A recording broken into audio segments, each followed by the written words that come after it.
तो ये क्या आपके साथ कोई तशद्दुद करते थे, क्या करते थे? सर जी वो मैंने बहुत मारा है, बहुत पहले दिनों में काफी मारा है मुझे। आप क्या कोई तजारत करते हैं, क्या करते हैं? वकील हूँ। अच्छा, वकील हैं आप। जी अस्सलाम वालेकुम, क्या हाल है? सब लोग खैरियत से हैं? कल रात 10:30 बजे इंतज़ार हुसैन पंजोता साहब, जो इमरान खान साहब के वकील भी हैं और पाकिस्तान तहरीक इंसाफ के अहम तरीन रुकन भी हैं और वो फोकल पर्सन भी थे इमरान खान साहब के, वो अचानक रिकवर कर लिए गए हैं और उनकी हालत बहुत ज़्यादा ख़राब थी और जो उनकी वीडियोज़ हैं उनको देखा नहीं जा रहा। अब सवाल ये है कि इंतज़ार हुसैन पंजोता साहब जो हैं उन्हें किसने गिरफ्तार किया था, क्यों गिरफ्तार किया था, क्या वो वाकई अगवा हुए थे और उनसे तावान वसूल करने की कोशिश की गई थी, और क्या वो जो कहानी सुना रहे हैं उसके अंदर कुछ ना कुछ हकीकत है या नहीं है। ये हम आपको पूरी तफसील के साथ इस वक्त के खसूसी वीलॉग के अंदर बताएंगे। लेकिन वीलॉग की तरफ जाने से पहले मेरी आपसे रिक्वेस्ट है कि चैनल को सब्सक्राइब ज़रूर कीजिएगा और ये जो बेल आइकन है उसको ज़रूर प्रेस करें ताकि नोटिफिकेशन आपको मिलता रहे। और यही वो सपोर्ट है, यही वो फेवर है जो आप हमारी कर सकते हैं। इंतज़ार पंजोता साहब का ताल्लुक भेरा शहर के साथ है और वह सरगोदा के आलमोस्ट सरगोदा ज़िला है और उसके अंदर भेरा है और वहाँ के वो रहने वाले हैं। पंजोता फैमिली के साथ उनका ताल्लुक है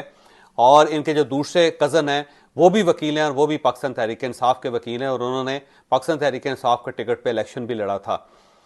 इंतज़ार हुसैन पंजोता साहब जो हैं वो इमरान खान साहब के इंतहाई करीब समझे जाते थे क्योंकि वो फोकल पर्सन भी थे और वो ये फैसला करते थे कि इमरान खान साहब से किसने मुलाकात करनी है, कब करनी है, क्यों करनी है और क्या मुलाकात हो भी सकती है या नहीं हो सकती। और फिर इसके साथ साथ वो इमरान खान साहब के लिए तर्जुमानी का फरीज़ा भी सर अंजाम देते थे। जब भी इमरान खान साहब के साथ इनकी मुलाकात होती थी तो बाहर निकल के वो मीडिया से गुफ्तगू भी करते थे और मीडिया के लोगों को ये भी बताते थे कि इमरान खान साहब की कंडीशन क्या है, इमरान खान साहब के साथ कितनी ज्यादती हो रही है और इमरान खान साहब की स्पिरिट कितनी हाई है। फिर इसके साथ साथ वो मुख्तलिफ टेलीविजन शोज में भी जाते थे और पाकिस्तान तहरीक इंसाफ का बयानिया वो बयान करते थे। लेकिन फिर अचानक इनके साथ एक अजीब सा वाक़या पेश आया। बकौल इनके ये 3 अक्टूबर को ये कोर्ट के और कोर्ट से निकल के ये वापस जा रहे थे और रास्ते में क्लब रोड जो ज़ाहिर जिसके ऊपर इस्लामाबाद क्लब है उसके ऊपर जा रहे थे और किसी साइड से पीछे से बल्कि एक गाड़ी ने उनको हिट किया और जब गाड़ी ने हिट किया तो ये साइड पे लग के रुक गए। और क्योंकि उस वक्त जब ये गाड़ी ने हिट किया था तो उस वक्त ये फ़ोन पे किसी से बात कर रहे थे तो इनको महसूस ये हुआ कि शायद मेरा एक्सीडेंट हो गया है। और जब एक्सीडेंट होता है तो अमूमन लोगों का रवैया यही होता है कि वो अपने आप को साइड पे करके गाड़ी से उतर के देखते हैं कि गाड़ी का कितना नुकसान हुआ है या दूसरे आदमी को कोई ज़्यादा चोट तो नहीं लगे। सेम इसी तरह पंजोता साहब जो थे उन्होंने अपनी गाड़ी साइड पे कर ली और फिर पिछली गाड़ी में से 2 लोग निकले और पंजोता साहब का ख्याल ये था कि ये आके मुझसे माजत करना चाहते हैं या फिर ये मेरे साथ लड़ेंगे कि आपने हमारी गाड़ी को नुकसान पहुंचा दिया या आपकी वजह से हमें को नुकसान हो गया।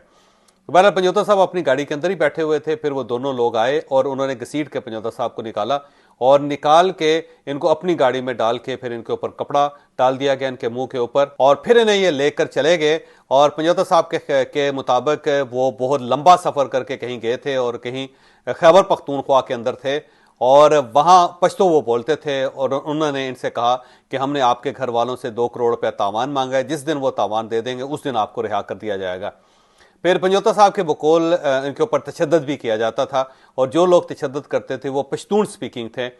और वो फिर इस तरह उनके साथ करते रहे। फिर कल यानी कि एक दिन पहले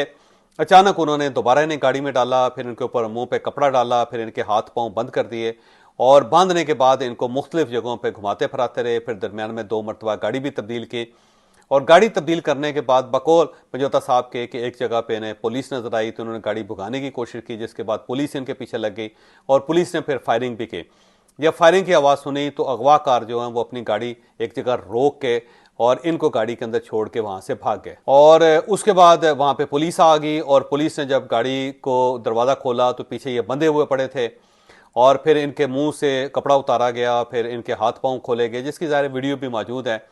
तो हालत इनकी बहुत ख़राब थी और फिर इनसे पूछा गया कि आप कौन हैं, तो उन्होंने बताया कि मैं वकील हूँ, मैं इस्लामाबाद का रहने वाला हूँ। फिर उसके बाद जो दूसरी वीडियो है उसके अंदर फिर इन्हें कुर्सी पे बैठा हुआ दिखाया जाता है और वो थाना है और बाकायदा इनके साथ पूछा जाता है कि कहाँ थे, किस तरह थे, क्यों थे। और ज़ाहिर ऐसे महसूस होता है कि पुलिस एहलकार इनके बारे में कुछ नहीं जानते और उनका ख्याल ये है कि अगवाकार इन्हें छोड़ के चले गए। बहरहाल उसके बाद जब ये पता चला कि इंतज़ार पंजोता नाम इनका और रियासत भी इनको तलाश कर रही है, इमरान खान साहब भी, पाकिस्तान तहरीक इंसाफ भी तलाश कर रही है, तो फिर उसके बाद इनकी वीडियो जो है वो वायरल हो गई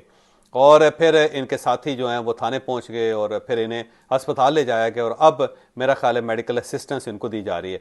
और जो वीडियोस में देखा जा रहा है उसके अंदर वाकई इनकी हालत बहुत ज़्यादा ख़राब है और बज़ाहिर ऐसे महसूस होता है कि इनको बड़े बुरे हालात में रखा गया था। अब यहाँ पे दो सवाल पैदा होते हैं। पहला सवाल तो ये कि हो सकता है पंजोता साहब की ये कहानी दुरुस्त हो और उन्हें वाकई अगवाकारों ने अगवा किया हो,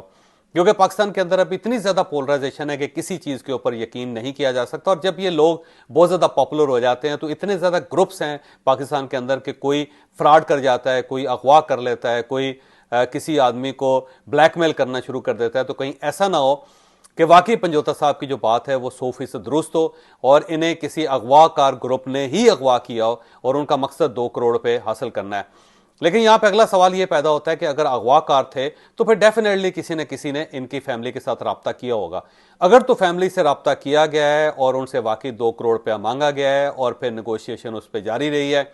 फिर तो ये बात दुरुस्त लगती है उनकी, पंजोता साहब की। लेकिन अगर किसी ने राब्ता नहीं किया और ना ही फैमिली से कोई रैंसम मांगा है तो फिर ये बात मुझे मशकूक नजर आएगी। और दूसरी बड़ी अहम बात यह है कि कल ही अटॉर्नी जनरल ऑफ पाकिस्तान ने अदालत के अंदर खड़े होकर कहा था कि 1 दिन के अंदर अंदर पंजोता साहब को रिकवर कर लिया जाएगा।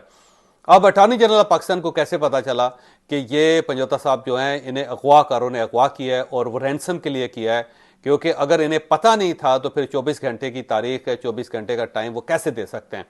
तो दूसरा मशकूक सवाल ये है कि अगर ये रियासत को नहीं पता था कि पंजोता साहब कहाँ हैं तो फिर इसका मतलब तो यही हुआ कि ये जो अटॉर्नी जनरल ऑफ पाकिस्तान है वो वली कामिल हैं और वो बड़ी जल्दी अंदाज़ा लगा लेते हैं कि कौन कहाँ पे और किस वक्त वो कहाँ पे पेश होगा। और हमने भी आपको पिछले व्लॉग में यही बताया था कि पंजोता साहब 24 घंटे के अंदर अंदर कहीं ना कहीं पेश हो जाएंगे और थाने के अंदर पेश होंगे। तो इससे ये मामला और मशकूक हो जाता है। तो मेरा ज़ाती ख्याल ये है कि क्योंकि पंजोता साहब को गायब कर दिया गया था जैसे दूसरे सब लोगों को गायब किया जाता है और पंजोता साहब अब दूसरे लोगों की तरह भी यही कहेंगे कि जी मुझे तो अगवा कर लिया गया था और मैं किसी एजेंसी की तावील में नहीं था, मैं रियासत के पास नहीं था वगैरह वगैरह, क्योंकि ये भी एक फिनोमेना पाकिस्तान के अंदर डेवलप हो चुका है।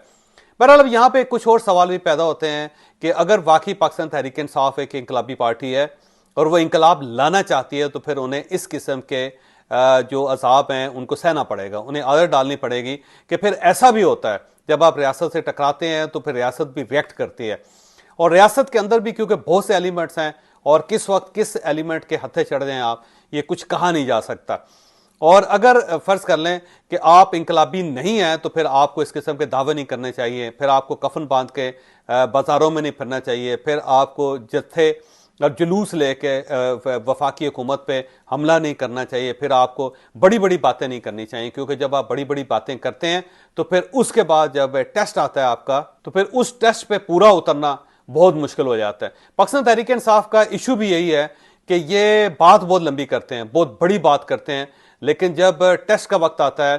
तो ठुस हो जाते हैं। और ये सिर्फ यहाँ पे नहीं बल्कि जहाँ पे गवर्नेंस का इशू आता है, जैसे कि वसीम अकरम प्लस होते थे एक उस्मान बुज़दार साहब, उनके बारे में इमरान खान साहब ने क्या क्या नहीं कहा था लेकिन उसका नतीजा क्या निकला। फिर महमूद खान साहब के बारे में उन्होंने क्या क्या नहीं फरमाया कि एटम बम साबित होगा और ये पूरी दुनिया को बदल के रख देगा, वो महमूद खान साहब ने क्या किया। फिर गुलाम सरवर खान साहब ने क्या गुल खिलाया था वो आपको पता है। यानी जितने भी इनके वजीर हैं या जितने भी इनके वजीर थे उन सब की बड़ी बड़ी बातें होती थी। मुराद सईद साहब जो थे वो 200 अरब रुपए ला के, 200 अरब डॉलर ला के, 100 अरब डॉलर एक के मुंह पे मारना चाहते थे,